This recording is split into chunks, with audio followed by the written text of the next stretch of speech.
Warning, this video will most likely contain a comment section full of YouTube commenters aggressively arguing over the merits of organized religion. Viewers of this video, you're good to go. But readers who dare to go below the fold, your discretion is advised.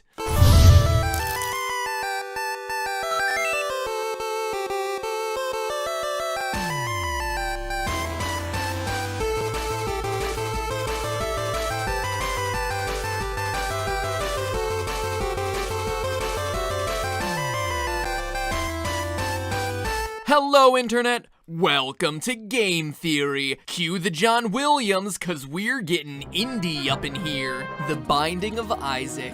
Man, this game is depressing, disturbing, dark, and even some adjectives that don't start with D, like baffling, obtuse, just plain weird. For those of you not familiar with it, The Binding of Isaac was the 2011 follow-up to Super Meat Boy, made by artist and game designer Edmund McMillan. It was a huge success on Steam, so last year they touched it up and expanded it into The Binding of Isaac Rebirth. Honestly, it's a fantastic top-down roguelike tribute to the original Legend of Zelda, so you know the gameplay is gonna be good. But where this game really makes its mark is in its story. This game comes from the Five Nights at Freddy's school of storytelling. Throw some crazy, disturbing stuff against a wall, drop some hints that there's a meaning behind the madness, and let the theorists of the world sort it out. And that's exactly what we intend to do. So the game begins with an opening narration spoken over top of some drawings. It tells the tale of Isaac and his mother. We're told that they live alone on a hill. Isaac draws while his mother watches Christian TV programs, probably a mix of EWTN and the 700 Club. Anyway, we're told that mom starts to hear a voice from above, presumably God, telling her that Isaac is unclean. The comic then shows that she takes away his clothes, toys, and drawings, then locks him away in his room. The voice congratulates the mother for her work, but then demands that she make a sacrifice of Isaac to prove her loyalty. She enters the room carrying a large kitchen knife, but Isaac escapes through a trap door hidden under the rug and is plunged into a world where he must use his tears as a weapon against demons, bugs, anthropomorphized poop, and his mother's own womb. Yeah. Indie games, ladies and gentlemen. Oh, and I should probably mention that there are 16 endings, most of which feature Isaac opening a chest to find some new horrific item, and all in some way hinting at some greater meaning. But what is it? Well, that's why we're here today and why you've requested an episode on this game so much. So grab your Bibles and knives, cause we're diving into the depths and the cathedral, chest, catacombs, and womb to figure out what this game is really all about. And quick spoiler warning, we're talking about the game's various endings. Though, let's be honest, this stuff is so complex and open to interpretation anyway, it's not like I'm actually spoiling anything for you, just deepening your appreciation of it. So, you're welcome, Internet. Now, I've seen a lot of online forums just dismissing the story as a bash on religion, with mom being a religious psycho and all that, and I can see how people would draw that conclusion. The name of the game, Binding of Isaac, is also a common name for a story mentioned in the Hebrew Bible, the Quran, and the Christian Bible, where Abraham, a super old descendant from Noah, is commanded by God to sacrifice his only son Isaac on a mountain. And gotta admit, that's gonna set off a lot of emotions. Just had a conversation with God, that's pretty cool, but he just told you to kill your son. That kinda sucks. Anyway, he commits to it because he trusts in God, and just before he's about to do the deed, an angel shows up, stops him, saves his son, then makes him kill a ram instead since, you know, old school religious parables are harsh. So the game is clearly referencing the story, and then you have mom standing in the doorway getting ready to attack her son with a knife, clearly addressing down of religion, unless she's not standing there ready to attack her son with a knife. Notice how we're presented with the story through Isaac's own drawings. You can even see his name in the bottom corner, signing his artwork. Also, remember the part in the story where Isaac's mother takes all his toys and drawings away? Where it's even shown that she rips them off the walls? Well, look in the background during all the cutscenes. We see Isaac's drawings hanging up there. It's odd, right? And seriously, let's be honest, Isaac doesn't really escape through a hidden trapdoor to fight hordes of sentient fecal matter. Clearly, this is a game about fantasy versus reality. The framing story Isaac illustrates is exactly that, a story, a fantasy he created. Mother isn't sacrificing Isaac,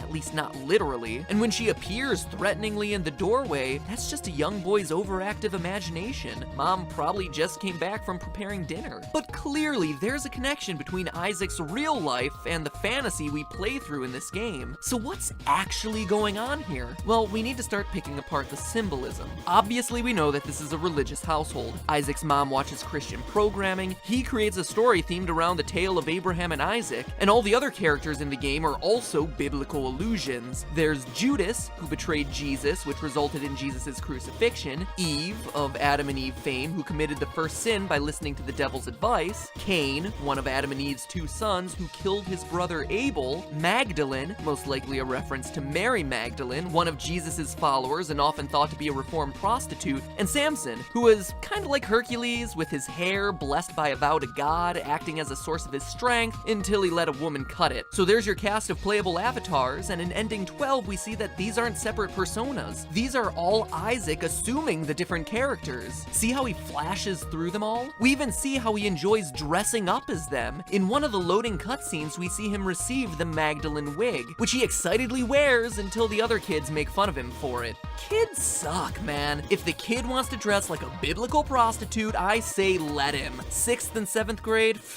Those were the worst. Sorry, I'm projecting a bit too much. But my sucky middle school experience aside, look again at the roster of characters he chooses to dress as. Sinners. Judas the betrayer, Eve the original sinner, Cain the first murderer, Mary Magdalene the prostitute, and Samson, the guy who got a haircut. Okay, so one of these sins is not like the other, but it is kind of a big deal when it's a vow to God not to cut your hair, and he gives you super strength in exchange for it. Isaac, in dressing like these guys, sees himself as another of these unholy characters. He sees himself as a demon. And that's not just me being metaphorical, he literally sees himself as being a demon in Ending 13. He closes the Bible, looks at himself in the mirror, and sees the evil inside of him. He then looks to the toy chest and, as we see in Ending 12, gets into it with his dead cat. Yep, this is where it starts to get dark. If the stuff about a fanatic mom threatening to kill her naked child didn't already get you there. Isaac is a sensitive, creative boy. He draws, he reads, he proudly dresses as Mary Magdalene. He has an incredibly rich internal life. But as we see throughout clues in the game, his external life has been rough. His mother may not actually brandish knives at him, but she certainly is restrictive and unloving. Isaac's room is sparse. She gives him turds as presents. She pushes him aside when he tries to hug her. And other kids aren't any better. They laugh at him, depants him, even... Are they pooping on him? Jeez, kids are the worst. And though the intro narration says he and his mother live alone, Ending 14 tells us even more. They live alone now. But growing up, Isaac had a father, one who, as we see in the final Polaroid picture, left them. And if all of that wasn't enough, in Ending 16 we see Isaac's dead cat Guppy, who is such an important part of Isaac's life. Anytime you receive a game over, all your possessions are bequeathed to him. Guppy, a dead cat. And certainly all this weighs on Isaac. He feels guilty about it, responsible for all these bad things happening in his life. In fact, one of the new characters introduced in the Rebirth update alludes to this. Azazel, the scapegoat, the one who takes the blame. And because of all of this, he needs an escape, a literal place to hide away, the toy chest. The toy chest is where Isaac goes to escape the sinfulness of the world, both his own and others. It's his place to retreat away from all the bad stuff in life, his mother's abuse, father's absence, peers' harassment. The box is his imaginary world, but escaping reality can be dangerous. In Ending 10, we're introduced to ...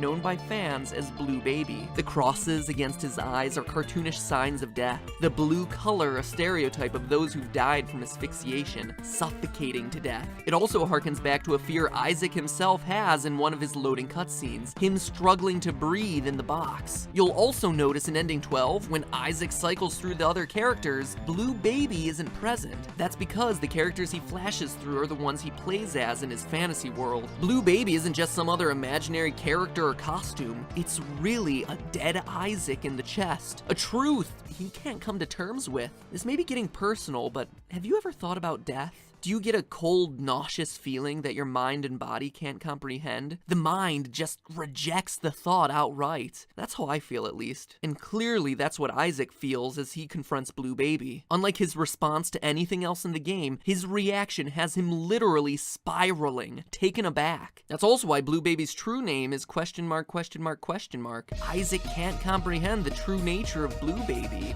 of death. He's confronting his own dead body in that box.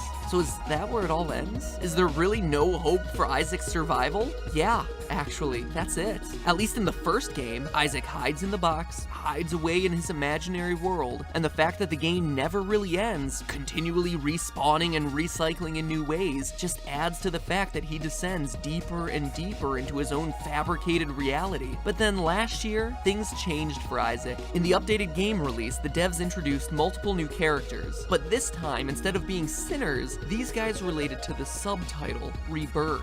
Most notably, there's Lazarus, who died and was resurrected by Jesus. But then there's Eden. Now, you wouldn't be alone if your first impulse is to think Garden of, as in the perfect place God created for Adam and Eve before Eve's original sin. So how's that relate to Rebirth? Well, watch the cutscene when you unlock the character. Isaac falls into the chest, it shuts, shakes, and stops. Then a heavenly glow erupts from the box with Eden rising out. Now you can imagine where I'm going with this. As tragic as it is, Isaac dies in the chest. He gets locked in, struggles, and dies, only to be reborn as an angelic, supernatural Eden, as evidenced by the glowing eyes, ability to float, and white hair. Even the different hairstyles he cycles through provides more evidence. He's being reborn in different shapes. Yes, he's still dead, but at the very least, he's found new life in the sinless paradise of Eden. But that's not all. If you manage to make it all the way to ending 15 and 16, there's a new outcome, one with a little more hope. To reach ending 15, Isaac must fight the Lamb, a twisted demon with an inverted cross on its forehead. In Christianity, the Lamb is usually the name given to Jesus Christ, whose depiction is slightly different than it is in this game. But think about it from Isaac's perspective. He's created an imaginary world where God tells his mother to kill him. Clearly, he doesn't have the most positive outlook on these things, so it would make sense that he, as a character, would envision Christ as an evil demon. But then the game goes one step further. To reach the final boss, Isaac must kill angels to receive pieces of a key.